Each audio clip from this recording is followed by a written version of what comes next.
Welcome to Teacher Talk Live with your host, Oscar Cielo Staten, and featuring our distinguished guests, Carrie Bauckham, Dee Dee Rittman, Kevin Sullivan, and Megan Everett.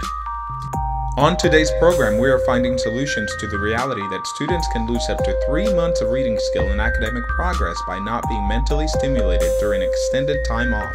All right, everyone.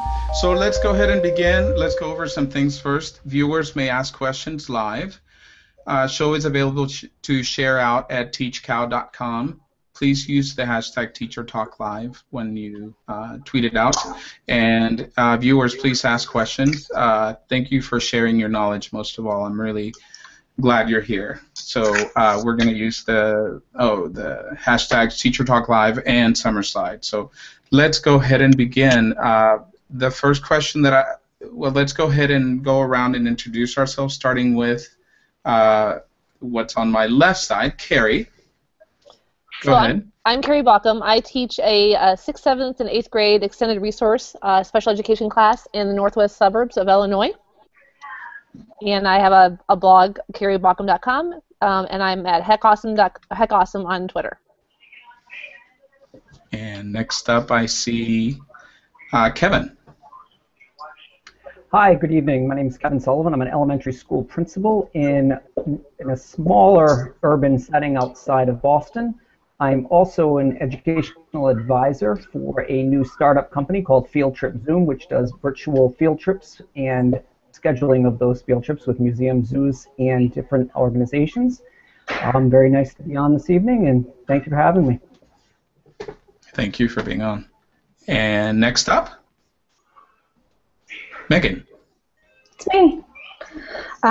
So I am a first grade teacher in Daphne, but that's across the bay from Mobile in Alabama.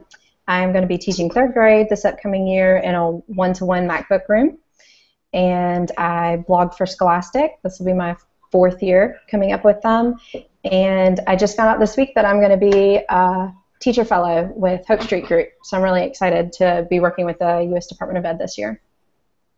Awesome. Very good. So I'm really excited about today's show because it's such an important topic. I know, like Megan, your kids already got out, but there's some kids that are still in school, and hopefully parents are watching and can get some good information from us about something that is, I think, very real, the SummerSlide. So let's go ahead and begin by explaining our experiences with SummerSlide, what we're calling SummerSlide, and I'll let one of you guys explain that for us.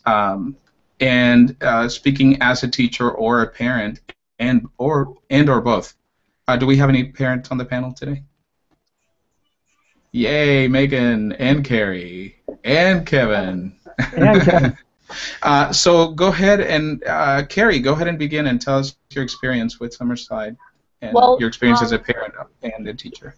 Sure. As an educator, I work with students who have pretty significant special education needs. They're generally 2 to 3 years below grade level, with a variety of different student skills and also behavioral and social emotional deficits. And so for those students, I think even more so than our typical students, the SummerSlide is very real, and it's really important for them to get the proper supports in the summer through ESY or extended school year, and also just additional opportunities to learn in the summer to keep their skills honed, because their regression tends to be more prevalent or be more than a typical student. As for my own daughters, I do see some SummerSlide, and I have, some opinions about, and I'll share my ideas later for how how we work on those with my daughters. But we keep it pretty laid back in the summer with my girls personally. That's what I do. But I do see it with students, and as we talk, I think the ideas that we'll all share will all be dependent on the type of learner that the parent has. I think that's also important to know. Right. Dee Dee, your opinion on SummerSlide? Well, Dee Dee, can you just briefly describe SummerSlide for anyone who's watching and Sure. needs that support. I was an English teacher and theater teacher for 37 years. I am not teaching currently. I live in Pittsburgh. But the 3 months off really caused many of my students to lose reading ability, vocabulary, just general. They were not in the learning mode when they came back. It was very hard to capture that. Right. Kevin, go ahead and tell us your experiences. And as a principal, I mean, tell us first about that. How do you see it? And what type of populations do you have at your school? I actually have pre-K through 5. I am an urban principal. I have approximately 375 students within my school, but the summer slide is actually a very real thing. Many times it's the lack of exposure, the lack of what they're doing during that time period. For example, they're not reading, they're not doing any types of exposure. We have seen quite prevalent when we're doing different types of assessments in the springtime, and then we relook at the same children in that fall period. So it is a real active piece. My own personal experience, I have 2 children, a boy and a girl, a 13-year-old and an 11-year-old, and I, as I believe it was Carrie was saying, try to keep it real during the summertime. Give them real tangible things to be doing. Keep them active, keep their brain active, keep their mind active. So I know we're going to go into a little bit more detail on that, but it all is about how you approach it and how you look at it. But it is a real and ongoing problem that we're seeing in education from basically starting in the preschool level all the way up through high school. And that's what I'm really excited about, that you guys are both teachers and parents, so you see both sides of it, and I think you have a special perspective that everyone needs to hear. So I'm looking forward to hearing more about that. Megan. Yeah, so I used to teach in our city. I was in the National Turnaround Model School, and for us, Summer Slide was huge because we definitely worked all year getting those kids up to grade level. And when we took over the school reading level for pre-K through 5 was at a first grade level.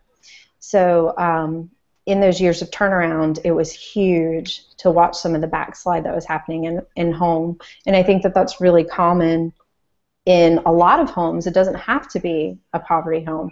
Now I'm in a slightly more affluent area, though it's still a Title I school and it's a mix. And I think what happens is we see those kids that have the families that are taking them and working with them and talking with them, whether or not it's focused on schoolwork, and they're at least maintaining. But those homes that maybe aren't keeping the conversation going at least tend to drop off a good bit. Right. So, and then my boys are entering 2nd grade and 4th grade this year, and we keep it, like Carrie said, a little bit more laid back in the summertime, but we're still enriching them with other experiences. We'll be leaving at the end of this week to go to visit ballparks in different cities across the country. It's something we've done for several years, but they just get to experience some culture and some things that they don't get here. And that's not full experience, but it's experience that's valuable. Right. So hearing you all speak, it makes me think. I would like to hear your opinion about whether the summer slide or backslide, it has several names, doesn't it? We've given it all kinds of names. If it's something that more and more parents are getting awareness of, or is that something we need to really work on and hone in on educating those parents about that? And that's actually coming up on a later question. But anyone have any thoughts on that? Like, have we increased the awareness of this issue? It clearly is. Carrie, what do you think? Is that? Especially for students with special education needs, regression is very real, and the parents are very aware of it. I think something that will come out of tonight's conversation is just hearing from Kevin and Megan is that sometimes I think that parents think that there has to be this special tool or something that can help their students with regression or summer slide, and I think it's a lot easier than they think to keep their students up to date, and it can be really more fun than they think then it has to be completely academic driven. So, Right. but I think at least for the students that I work with, I think they're very aware. And I do work in a more middle class to upper middle class area, so the parents tend to be more educated, and they are aware of that. But I do get that what program or what specific things can we do, and I think that something that'll probably come from tonight is some ideas that it doesn't have to be as hard as they think it is to keep their kids really learning in the summer and making it fun. Yeah, yeah. That leads me to the actual next question that I have for you guys. How do we reach more low-income students during the break? Carrie was just talking about middle-class parents, and my teaching background comes from a low socioeconomic minority environment. So how I think those parents are a lot of those parents are the ones that are most affected by this, because they either don't have the communication, they don't have the resources, or they don't think they have the resources. They don't have the information about it. Any thoughts on that? How can we reach more of the low-income students during the break? Clearly, this is a topic that really resonates in my school. I'm not sure how much in the other schools as well, but parents need to understand that fixing this problem is not something that you need to have money to do. First and foremost, it is all about what I'd like to call teachable moments. And teachable moments can happen anywhere within your day. Students go with parents to go to the supermarket. They drive in a car. They're on a bus. They're moving through a town. Let's take the teachable moment in a supermarket. You have scales. You have numbers. You have letters. You have words. All of those have relevant meaning that can keep a child up and coming with what's going on in their learning. For example, if they're in kindergarten, you take cereal boxes and you identify letters. If they're in 3rd, 4th, or 5th grade, you can start working on fractions with the scale. You can start to work on pounds, how heavy something is, how much it weighs, the difference between a turkey and a chicken breast. All of those are free pieces that you can have that do not cost money. Another piece is when you're in your car and you're driving, you have signs, you have colors, you have shapes, you have geography. Where are they going? Is that north? Is that south? So if we can start to get that information to parents, it's going to help them understand that you do not need money to throw at this problem. You actually just need time and patience. I like that answer, and I also was thinking about, and I actually made a PowerPoint, one for middle and elementary and one for high school. But, the library is a great free resource, and they have so many programs throughout the summertime, and I really advocate having a weekly library trip, including the tag-along friends. You don't know who you're going to influence as a teacher or a parent, really, to like reading more. So I think a library is a great community resource that we sometimes forget about. One thing our school has done. Oh, Megan, sorry. Yeah. I'm sorry to interrupt you. I was just going to say the Q&A is on. I'm just reminding the viewers. Go ahead, Megan. Oh, yeah. One thing that our school's done this year, in the last couple of years, that's been really powerful is opening up the library at school one day a week. Oh, that's a good idea. It's closer for them. That's great. It's within walking distance for most people. And they can come in, and we're an accelerated reader school, so if they choose to read and take tests, they can do that. But that's not even part of it. It's more just staying in that habit and that groove. And then they do, during those hours that they're open, 2 different story times with some kind of focused skills. It's usually more of a social skill that they're talking about than anything, but that's been really, really popular. And then in Mobile County, which is our neighboring county, they've implemented a lot of the lunch plans and a lot of the continuing food throughout the summer. And so when the cafeterias are open in a lot of those lower income areas, when people are coming in and they're able to get the food, then, hey, you're sitting here, let's read a book, let's do a number game, let's do a chant. Just a lot of those little things to kind of keep promoting connection with the school all summer long. That is a really good idea. I wish more schools would do that. Having this school, I don't know how much money it takes to open a school one day a week, but I'm sure that's really helpful. It's been incredible. We really have one person on staff that it's our librarian that does it. So, I don't know if that's her time or if we're paying her. I would assume we are.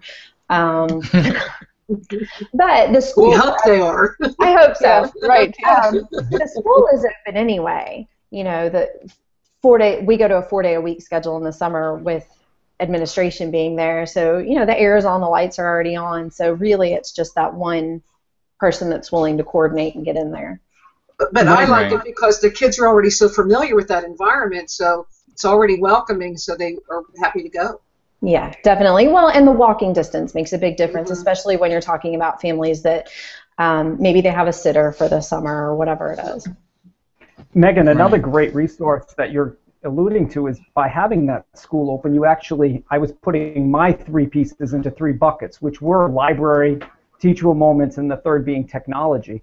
And those children that do not have access to technology at home, with that school being open, now give them that open option to be able to receive different type of content-based technology through the school, which is fabulous. So that's another free resource that can actually tie into either the library or in the school, whichever is more of an option for the parents if they're having a little bit of difficulty. And once again, we're looking at that magic thing, which is free. It does not cost these parents anything to do this.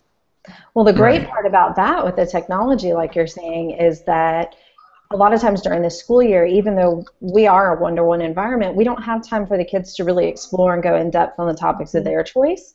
So in the summertime, it's great because they have access to the technology, but they also have the time to really get into some of those topics that are of interest to them. That's wonderful. So I want to go ahead and go to the next question because I want to have time for you guys to talk about the specific ideas that you brought. So the next question that I have is, what are ways teachers can instill or persuade parents to carry on conversations and interactions with their child during the summer?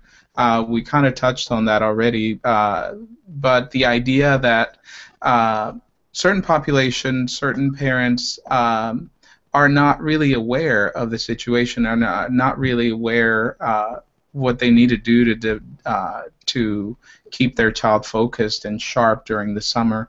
And I think that part of that responsibility falls on us as teachers to help those parents, to guide them through that. Carrie, do you have any experiences with that? I don't, but listening to you talk to give me, some thoughts even from tonight that this would be a great resource to share with parents. They could watch this and listen to us, and there'll be there'll be great resources listed afterwards. So even just something like a simple newsletter, or when our kiddos, I have a 2nd grader. Well, now she's a 3rd grader because today was the last day of school, and a 4th grader. Girls. I still have 5 more days. But they're done.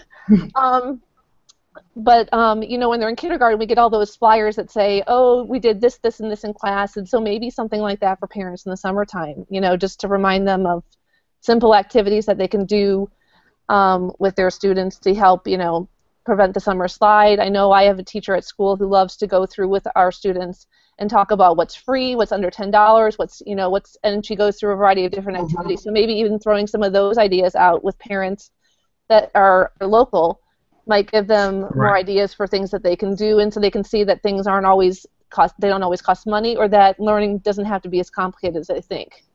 So. Right, and it makes me think about what we touched on earlier about technology and all of that. Access to technology can be difficult, even though that's starting to change with the cell phones, with the smartphones that a lot of parents have. But the resources, a lot of the resources that are out there, like information online on Scholastic magazine or anywhere like that. Some of those things aren't accessible to the parents, and so like watching this video would be perfect. But as far as any other things that we can do to help to persuade and push or assist those parents before those kids go off summer. Kevin? One big piece that I'm sorry. One big piece that really helps is just getting out the idea of reading, especially in the lower elementary grades, kindergarten through 3rd to 4th grade, is that reading every day, setting aside a time that they're going to sit and read. If you know that your child has some issues with the fluency piece, do some timed reading with them. Have them time themselves reading a piece and have them try to make it into a competition to have them speed up their reading. Also, if they're having issues with comprehension, read with your child. You read one page, the child tells you about the page. The child reads you a page, you tell them about the page. It goes on and on and on. And that's another key piece that if they block in 15, 20 minutes, half an hour, morning and night, it's going to retain a lot of that lost literacy piece that many times we see in that September and October that we have to build back up to get them back to where they were in their Mays and Junes. So, right. Awareness. Right. Megan, you want to add to that? Yeah, no, I totally agree. There's some really great things that are out there. I was just going to share, actually, if you, let's see. So Barnes & Noble, retailers all across the country, they have a summer program where you can go in and you can do this before kids leave for the summer, and you give them the sheet to fill in, and when they read any 8 books, if you see there, any 8 books, doesn't matter which 8, and they record them, when they bring that journal into a Barnes & Noble store, they get to pick out a free book. Oh, that's great. That's awesome. And it's amazing. So, and of course they are picked for them, like if you see here, there's picks that they kind of have that you can pick from, but it's still, you know, for so many families that are, they don't have the money to go buy those books all the time, but for a kid to own that book and have it in their hand, and it's one of those things you can do before school starts. I don't work for Barnes & Noble or anything, but I think that's a great... I think they do that. Not getting a Barnes & Noble kickback or anything. I love that they are providing that for students, because I think there's something very special about owning that book. And I think that if kids are reading and if kids are writing over the summer, they definitely come in way ahead of the game. And we know the vocabulary acquisition alone will be great. A lot of the libraries are doing a really good job with the summer reading lists and incentives also. So, and that would be free, you know. So that's a good idea for reading also. Yeah, definitely. Yeah. I actually included, Oscar, that there's a website called Vocab Ahead, and for the people who have smartphones, it's a vocabulary word a day that comes in your to your email, and it starts at elementary school, and they're so cute because they have like a little animated video for what the word means and the usage. And I mean, my 10th graders loved it, and it's a cartoon, but everybody remembered the words because of the way it was used, you know. And I'm looking forward to see what you have, Dee Dee, because you have a upper grade level perspective, and so some of the things that she's going to mention are different than the elementary. So the next thing that I want to get to is what are some available summer activities in your community for students, for anyone who's watching in your community? What kind of stuff is out there for them? We mentioned libraries. Is there anything particularly special that maybe the rec center nearby is doing or anything like that? Kevin, how about your school? Well, actually, in my area, in the New Bedford area, there's a phenomenal bookmobile that actually travels to the different housing developments throughout the city, which actually has access to their libraries. That in itself is great because it can then foster that learning and that reading and all of those skills that we've talked about before. And the next piece is get them outside. Have time that's unplugged.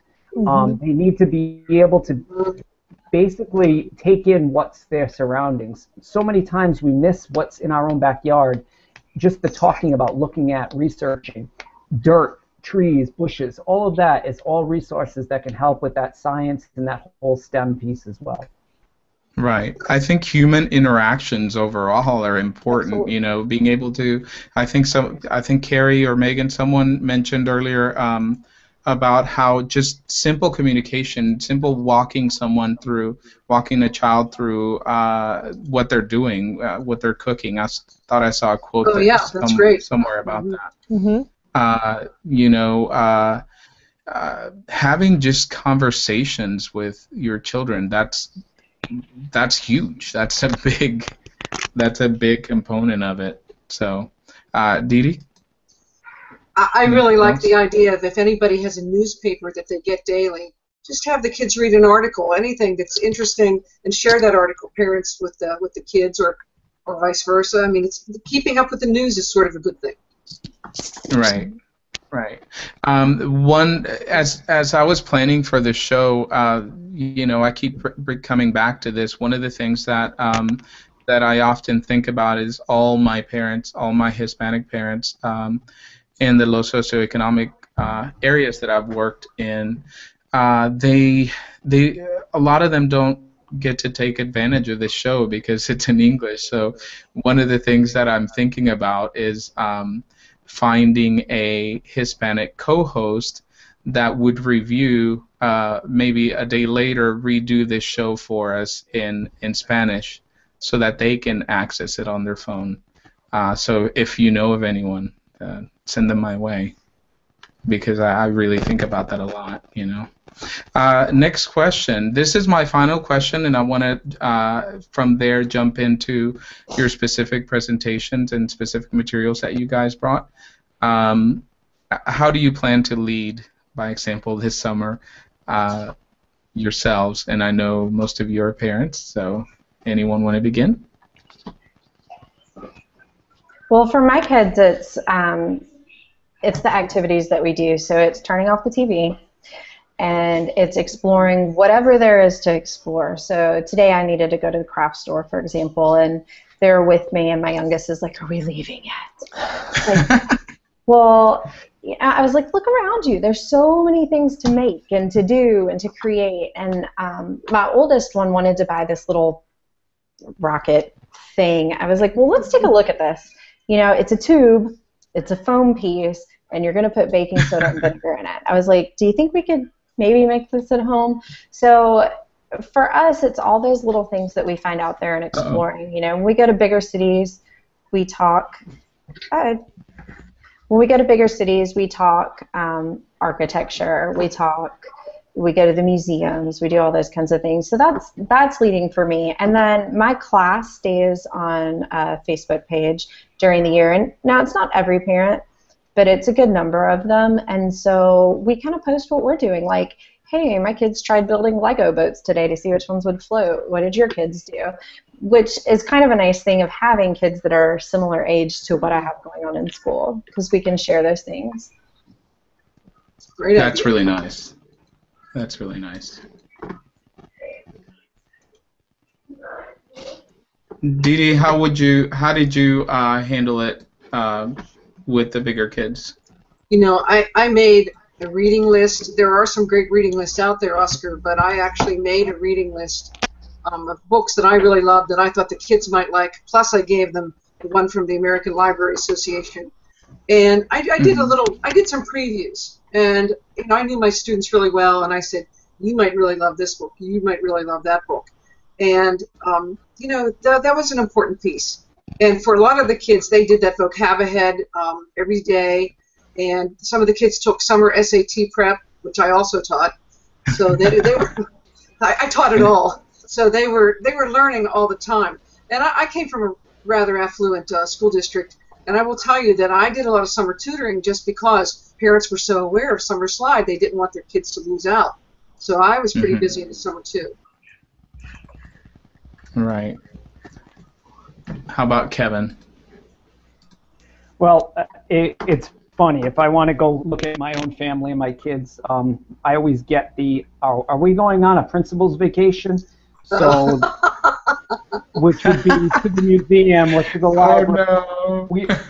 So it's pretty ironic that I get that one. But most of the time, once we get engulfed in whatever we're doing, it's pretty good and intense on what we're looking at, what we're seeing, where we're going, there's a point and a purpose. Very and nice. if parents can keep that point and a purpose, it really, really helps. And yes, it is enjoyable, it is fun, but sometimes if you can throw those teachable moments in there, it's just as good. Yeah, I think it's a really delicate balance, especially when you're an educator and a parent at the same time, because you you can't overwhelm them as well. So it's a fine line to draw. Carrie, you have any ideas on that? Well, I do agree with Megan that the unplugging is really important, and my daughters can get sucked into devices as good as I can. So I do try to keep my technology use limited, which is hard because it's like I'd like to be online learning in front of my daughters, but if I'm online, then all of a sudden they're online, and then 2 hours later it's like, oh, it's 2 o'clock in the afternoon and we haven't gotten off. So I do try to do a lot of my own learning. I'll get up early before them, but I do try to keep present online, learning from other educators with doing that. And I'll talk a little bit more about how we're going to spend our summer with some of the ideas that I'm going to share. But in our house, we've the last couple of years come up with something that we want to learn about in the summer. And so the girls have already started talking about what they want to learn about, and they know that I'll have something that I'm going to learn about. So we do better when we dedicate a day or two a week to the learning, and then the rest is just us being a family and kind of spending time with each other. But the girls know that I work on projects or things like that during the summertime, and so that's how I keep my learning going in the summer, and I'm pretty open with them about what I'm doing. And I think it's important to point out what you said. Just being a family, that's a major component of it. Just being a family, just talking, just interacting. That's it. And getting off the devices. So, Dee Dee, anything you want to add to that? Well, I am going to say that when I go to the high school thing, one of my themes is to stay connected through being connected. Yes. But I think that that's more of a high school kind of thing. It really is, because there's no way those kids are not going to be connected. So why not use it in a positive way? True. Right. If they're connected, then let's get them connected to the right things. Right. So yeah, better yourself somehow. Okay, so we have finished the question portion of it. So now I want to open up the floor for our presentations and for our conversations about specific ideas that you guys have. So who wants to begin? Let's start with Kevin, because I'm interested in what he has to say. Well, as I had said before, I basically brainstormed into 3 buckets, and it was that library, it was the teachable moments, and it was the technology piece. And I know we've really beat the dead horse with the library, with all the programs that they have, with the technology, with making sure they pick a just right book to read to themselves, to read to others, all of those pieces there. Same with the teachable moments. When you're in the store, you're in Walmart, you're in Target, you're in the supermarket, any of those places, there are so many teachable moments. There is math, there is geometry, there are colors, there are words, there are phrases, there are steps that you're taking, how far did you walk. All of those pieces are so crucial to that hands-on, real-time learning, which is problem solving and which is getting to the deeper, really piece of what is going on. The third bucket that I was talking about was that technology bucket. And I know we did talk about a lot about being unplugged, and Dee Dee, I'm not going to steal your thunder about what to do with the No, it's okay. It's okay. But I wanted to really touch on how technology is now transforming the landscape of schools, not only when kids are in session, but when kids are out of session, with flipped learning, with blended learning, and all of those different facets. Technology also is basically opening the world's doors to students' doorsteps at home. Not only to play Minecraft and to play all the other games, but to actually be able to see and experience things that they would never ever see. As I've already alluded to once, is that I'm working as an educational advisor for a virtual field trip company that basically puts programs together for students to experience things that they would never ever have a chance to experience in a regular classroom setting. For example, if you are in the middle of Indiana and you want to see something that's going on at the Woods Hole Science Center in Massachusetts, the ocean, you can bring your kids right there without leaving your classroom. Or if you're in Los Angeles, California, and you want to have a science or history lesson about, say, the 9/11 Tribute Center, you can bring your kids there. There are so many facets of that coming out, and there are so many different new technologies that are coming out. It's just a matter of staying aware and staying present on what is going on. Twitter, once again, is a great resource. It's a great resource for teachers. It's a great resource for parents. You just need to go out and find the people that are appropriate, that are going to give you the good pieces of knowledge. Right, and I think that's going to be a great episode that Kevin is going to be on to talk more about this on his technology show. I think that's definitely going to be a really good one, because you're right, those kind of experiences are also valuable for kids. So between you looking at those three buckets, there's so much out there, and 95% of the things that I have talked about are free. And with my background coming out of an urban school district, I cannot tell parents to go spend all this money to go out, because it's just not there. So when you start to look deep within, you need to find those teachable moments that are just there and are able to be accessed by everyone. So that's my thoughts. Megan? So, yeah, I'm tweeting at the same time. It's awesome. It's hard. It's so hard. And my face is still red from running earlier. I know. Yeah, so for one thing, I totally agree with Kevin. I think the connections that you can make at home, and it's just those little things and those teachable moments are incredible. And we've been trying to instill those in our parents as we've been doing more investigations and hands-on mathematics and those kinds of things. I would be interested to hear in the higher ed kinds of things, because I know that, I don't know, some of those things I know that we teach our parents to do work very well for elementary mathematics in particular, but how they translate when kids get older, I think is a little tricky.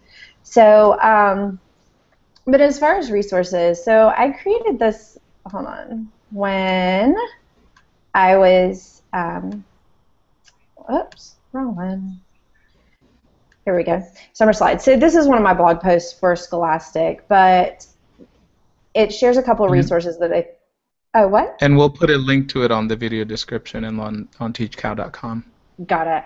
So one thing is the Scholastic Summer Challenge, which is an awesome way to record minutes of reading. So it really doesn't matter what you're reading there, but you kind of work towards these goals. So there's some like little personal things you can unlock, but there's also, you can sign up your school, new school challenges, which is a really cool thing. Another thing is there's like a flashlight readers that's on Scholastic. I do actually blog for them, but I have to tell you, in going there and meeting people, they've all been educators. Everybody in that company has worked in a classroom, and so it's very genuine what they try to do for kids in reading. So with the flashlight readers, they have different things, like little membership cards you can give your kids and all, which is cool. But then down here, yeah. So down here, this is actually, it's a piece of something that they have online, but it's also something I created and is printable for kids. And you can see there's a wide range. So it's everything from like Winn-Dixie, Charlotte's Web, and then we get a little bit harder, like up to Inkheart and those kinds of things. So what these are is there are interactive websites that Scholastic has through their, it's their stacks. It's like the little bit older readers kind of section, which are cool. But then what I did is I took them and I added STEM activities that go along with them, and so they're printable. So you can see Charlotte's Web here. Here's some connections, like what could you do for food webs, animal facts, if you wanted to use technology, map making, some art things to do, some math things to do, and then just some other resources that are out there that go along with it. So if you can get your kid interested in reading any one of these books, I have these printable things that go along with it. Or maybe they're a summer reading thing that they already kind of have to read, but these are kind of a little bit more fun. But this is something that any teacher could do, really, for any kind of book that's out there. Just take it and kind of think through, well, if this is about animals, then what are some connections I can make with science or technology or engineering or any of those? So I was really excited about that. And then this is something that I give my kids at the end of the year. It's a notebook, and really I print them out different journal topics, This is a writing or a drawing challenge, so like 50 different things to draw, hopefully just to kind of get their creativity going. And then I give them writing topics. I try to get at least enough for one a day. I think we have about 77 days of vacation. So, and some of them are personal narratives, some of them are make-believe, some of them... Write about the stinkiest smell in the world. Right. So just anything that might capture their interest and get them writing. And something like this is so adaptable to any grade level. So I gave this to my 4th graders, I gave this to my 1st graders, and I know my mom has used it in her middle school classroom. So, and it's easy. It's a notebook. So I think that you open a big possibility for kids when you give them a blank notebook. Notebook, a new pen. They're so excited, which is crazy because we've had notebooks all year long, but it just gives them some ideas of things to do, and then their parent can always go, hey, what about that notebook you had? So I think those are clever and wonderful, Megan. You're really talented. Oh, thank you. Very nice. So, the links are there, so we'll make sure that everybody gets those. But it's something that you could do with any topic that you're looking at, or any resource that you have out there. Very nice. Okay, good. This was just called High School Students Staying Connected Through Learning, and I just said that summer vacation doesn't mean a vacation from learning, and you can keep your skills sharp by spending just a few minutes a day. And my theory is, if you subscribe to one site a day, you can learn 1 word per day. But if you subscribe to 2, you can learn 2 new words a day.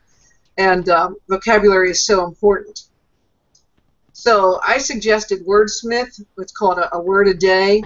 This site is really, it's very good. It's a little bit difficult. I'd say it's from 9th, 10th, 11th, and 12th. I love that they give the etymology as well as the usage, thought for the day, and so on. Another fun site, which I mentioned already, is vocabahead.com, and even it has a little video cartoon so that everybody can see the cartoon. And I think reading, we talked about this already, is such an essential skill. And I know that some kids do still like to read newspapers or magazines. And I actually said I think that kids should get on Facebook and Twitter and comment, become a part of the discussion, those kind of things. It's a great idea. Also, like I mentioned before, I handed out, excuse me, I'm going to cough, suggested summer reading list, and I say sunny days at the beach or rainy days at home are both great days for reading.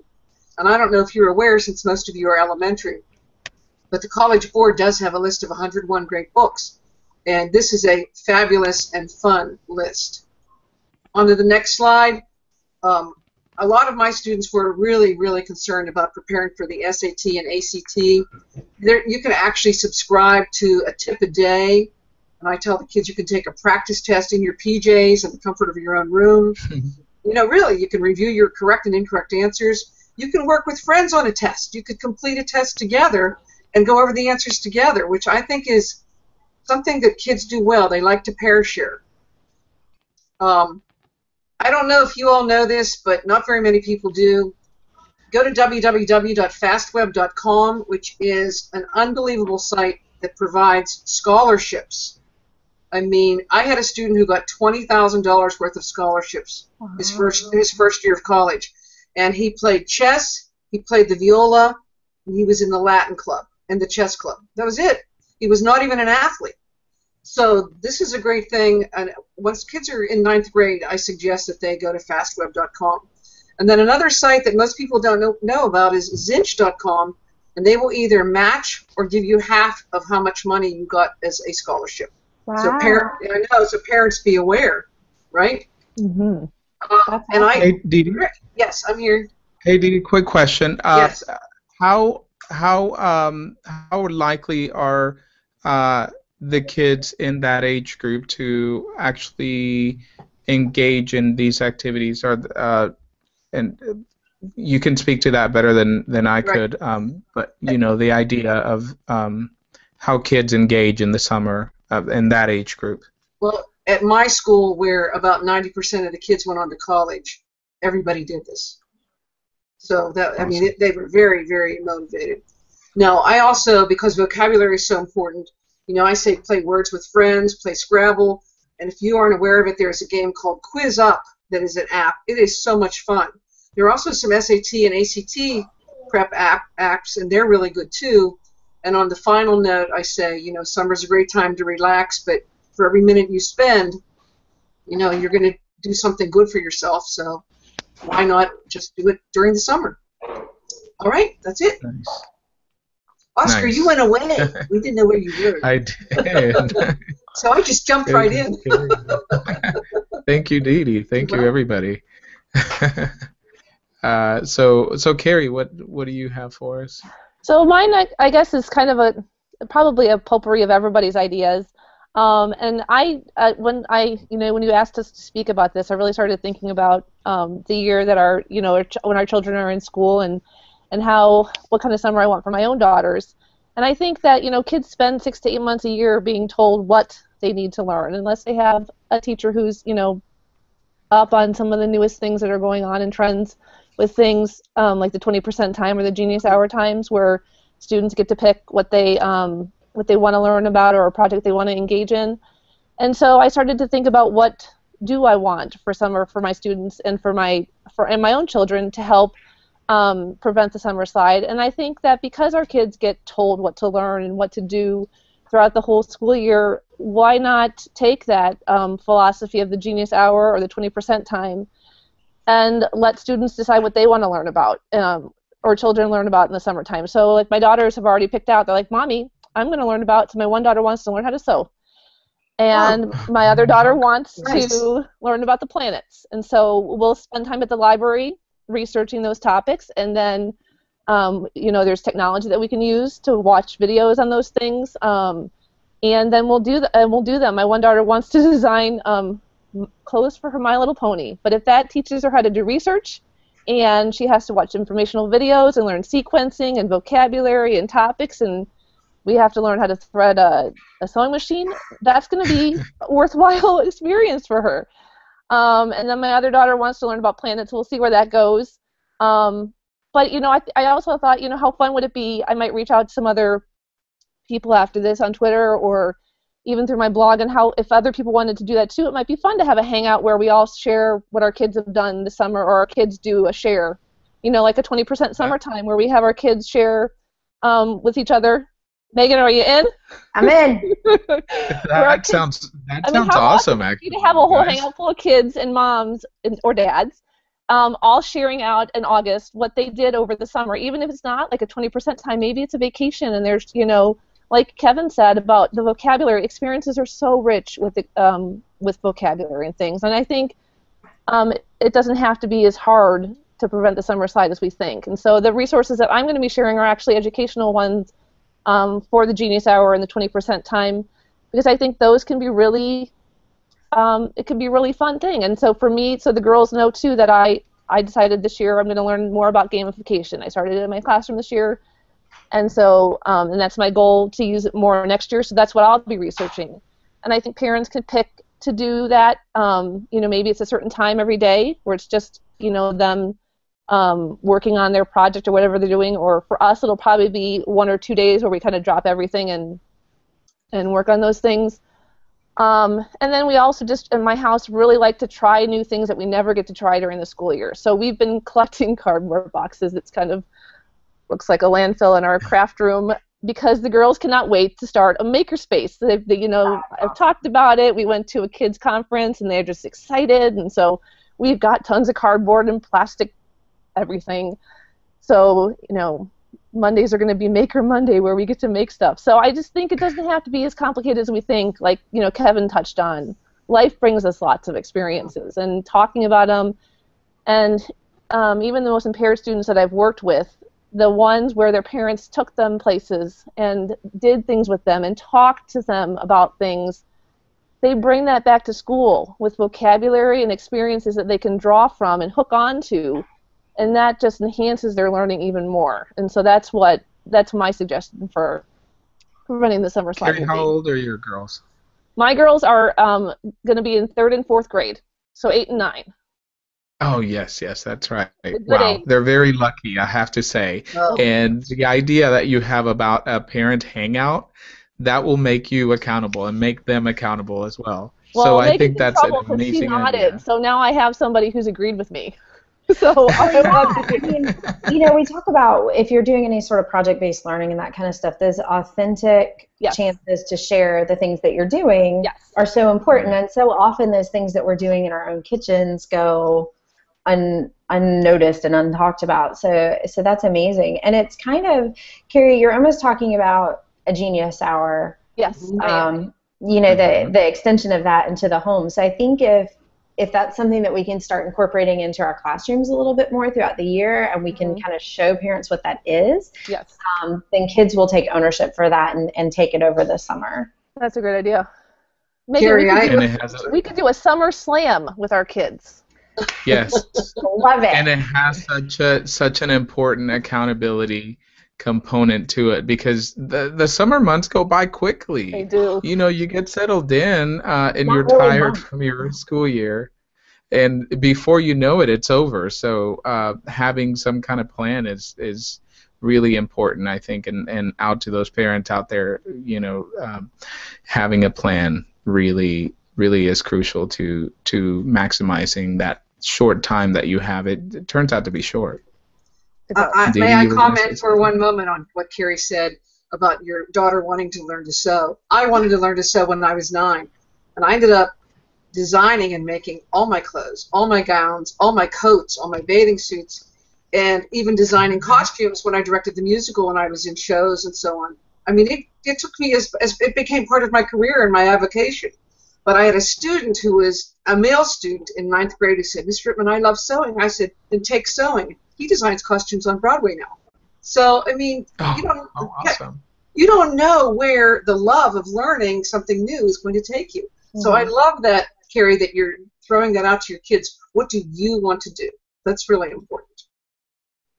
Exactly. At that time of exploration, of just being adventurous and not having that structure, like you said, during the year where they're told so much what they have to learn, and them taking that ownership into whatever direction they want to take it in is just wonderful. So I really support that. I can't wait to hear about this show, Carrie. Well, we'll see. One of the things that I Megan? like about those kinds of things are some things that maybe my kids wouldn't try in a school setting or in a Cub Scout setting or whatever it is, but they're going to try it at home. Like you're talking about the sewing and stuff. My older son is really into that. I mean, he loves getting out the sewing machine and doing those things, and he's a boy's boy. He's on the soccer team. He's doing all that stuff. So I don't feel like it's something that he would maybe share, or if he had the time in the classroom to really explore and do, but there's no reason not to. So it's great to afford him those opportunities at home. And I think parents so often in the summer slide think, I need to get that workbook, that Bridges workbook that's this big, and we got to do 3 pages every day, and it just doesn't have to be that way. But one last thing that we're going to implement with my 2 children right now. Like I said, one's 11 and one's 13, so they're a little bit older, and it's part of that same sewing aspect is they're both going to have a day during the week that they're going to plan, create, and cook a meal for the 4 of us. So That's each one is awesome. going to have a day. Oh, that's I great. love it. As kids at that age, what do? They complain about everything my wife and I make for them. So they're going to now do their own. So they're going to have to work on measurement. They're going to have to work on combinations of foods. They're going to develop a shopping list that either my wife or I are going to take to the supermarket to get food for. So that's just another one of those hands-on pieces that you really can't get in school, but yet is causing them to have their brain think in a different way that they normally don't. So there's so many options out there. Piggybacking off that, we do a lot with budgeting. So the kids want to do this and they want to do that and they want to do, and it's like, guys, money. I mean, there's only so much. So having them look at what some of these and the things teachers. cost. Yeah, exactly.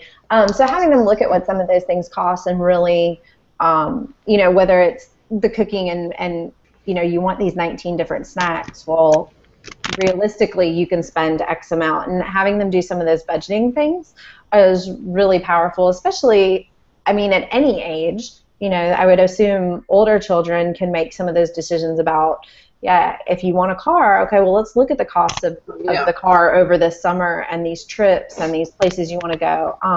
But for younger kids, just the simple understanding that each one of those things has a price tag attached. Mm-hmm.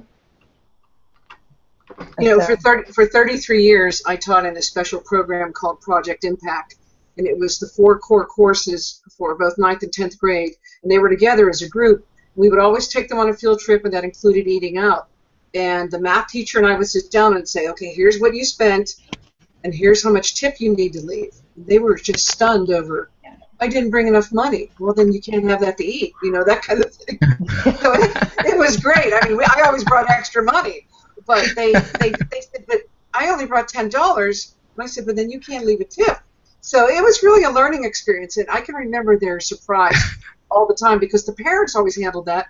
And when they had to handle it themselves, it was so much better. So same thing. It's an everyday lesson, just like Kevin said.